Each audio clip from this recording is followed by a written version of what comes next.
Contract वाली बहू। नरेश की माँ अपने बेटे से मिलने दिल्ली आ रही है। इस बात का पता चलते ही नरेश के दिल में हलचल मच जाती है। नरेश अपनी माँ के स्वागत की तैयारी में लग जाता है। साथ ही उसे डर भी सताने लगता है कि उसकी माँ कहीं अपनी पुरानी जिद पर फिर से बैठ ना जाए। हे भगवान, इस बार बचा लो, अगले साल पक्का माँ की जिद पूरी कर दूंगा। तभी दरवाजे की घंटी बजती है। नरेश दरवाजा खोलता है तो सामने अपने मकान मालिक को देखकर हैरान हो जाता है, क्योंकि उनके साथ एक सुंदर सी लड़की भी थी। नमस्ते अंकल, कुछ काम था, मुझे बुला लेते। आपने क्यों कष्ट किया? अरे नहीं, इसमें कष्ट कैसा, मैं तो बस तुम्हें रीना से मिलवाने आया था। आज से रीना तुम्हारे साथ इसी फ्लैट में रहेगी। अंकल, कोई लड़का फ्लैटमेट नहीं है? एक अनजान लड़की के साथ रहना मेरे लिए थोड़ा अजीब होगा। देखो नरेश, मैं तुम्हें पहले भी बता चुका हूँ कि इस फ्लैट में तुम्हें किसी ना किसी के साथ एडजस्ट करना ही होगा, या फिर तुम अकेले पूरे फ्लैट का किराया दे दो, मैं किसी को नहीं रखूंगा। नरेश अपने मकान मालिक की बात सुन के रीना के साथ रहने के लिए तैयार हो जाता है, पर अंदर ही अंदर उसे ये बात खाने लगती है कि वो अपनी माँ को क्या जवाब देगा जब उसकी माँ रीना के बारे में उसे पूछेगी। दिन बीतने लगते हैं। नरेश और रीना अच्छे दोस्त भी बन जाते हैं, पर अभी भी नरेश अपनी प्रॉब्लम का सोल्यूशन नहीं ढूंढ पाता। एक दिन नरेश बहुत परेशान सा बैठा होता है। तभी रीना उसे पूछती है, क्या हुआ नरेश, तुम काफी परेशान लग रहे हो, सब ठीक तो है ना? हाँ, सब ठीक है, बस एक छोटी सी प्रॉब्लम है। वो एक्चुअली 2 दिन बाद मेरी माँ मुझसे मिलने आ रही है। अरे, तो इसमें प्रॉब्लम क्या है? ये तो खुशी की बात है। हाँ रीना, बट मेरी माँ एक जिद लेकर बैठ गई है कि मैं शादी कर लूँ, पर मैं अभी इस चीज़ के लिए तैयार नहीं हूँ। ऊपर से जब वो तुम्हें देखेगी तो 100 सवाल करेगी, क्या जवाब दूंगा? अरे, इसमें कोई टेंशन वाली बात नहीं है। मेरे पास ना इस प्रॉब्लम का सोल्यूशन है, जिससे ना तुम्हें शादी करनी पड़ेगी और ना ही तुम्हारी माँ मेरे बारे में कुछ पूछेंगी। रीना की बात सुनकर नरेश सोच में डूब जाता है। वो सोचता है कि रीना खुले ख्यालों वाली लड़की है, कहीं माँ को सच बता ना दे। नरेश को सोच में डूबा देखकर रीना कहती है, अरे क्या हुआ, किस सोच में पड़ गए? डोंट वरी, जैसा तुम सोच रहे हो ना वैसे कुछ भी नहीं है। मेरे पास एक प्लान है। मैं कुछ समझ नहीं पा रहा हूँ, कैसा प्लान? मैं समझाती हूँ। हम ना एक कॉन्ट्रैक्ट मैरिज कर लेते हैं। फिलहाल मेरे पास जॉब नहीं है, तो तुम इस रूम का किराया दे देना जब तक तुम्हारी माँ यहाँ रहेंगी, सिर्फ तब तक।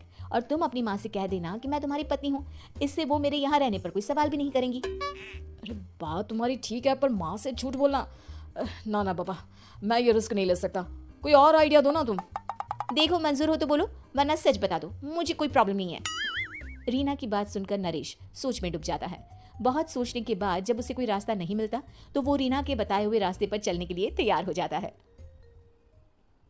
वो रीना से बात करता है और अपनी माँ की पसंद और नापसंद के बारे में बताता है। रीना भी नरेश की सभी बातों को ध्यान से सुनती है, ताकि कहीं उससे कोई गलती ना हो जाए।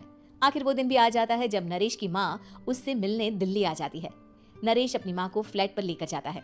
जैसे ही नरेश की माँ फ्लैट के अंदर जाती है, रीना उसके पैर छू लेती है।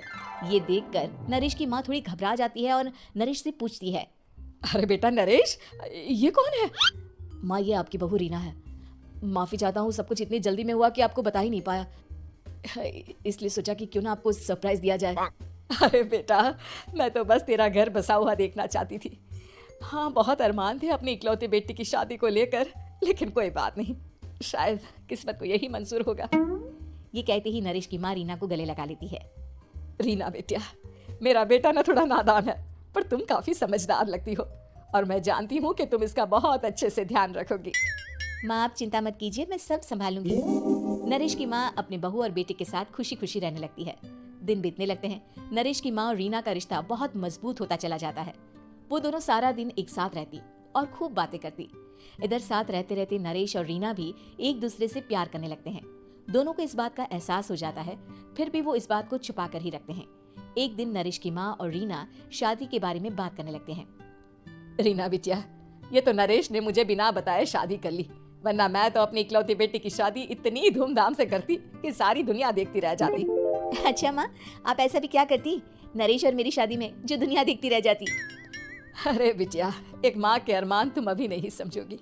मैं तो अपनी बहू को एक रानी की तरह लेकर आती और शादी भी बिल्कुल शाही अंदाज में करती, पर मेरे तो सारे अरमान ऐसे ही रह गए।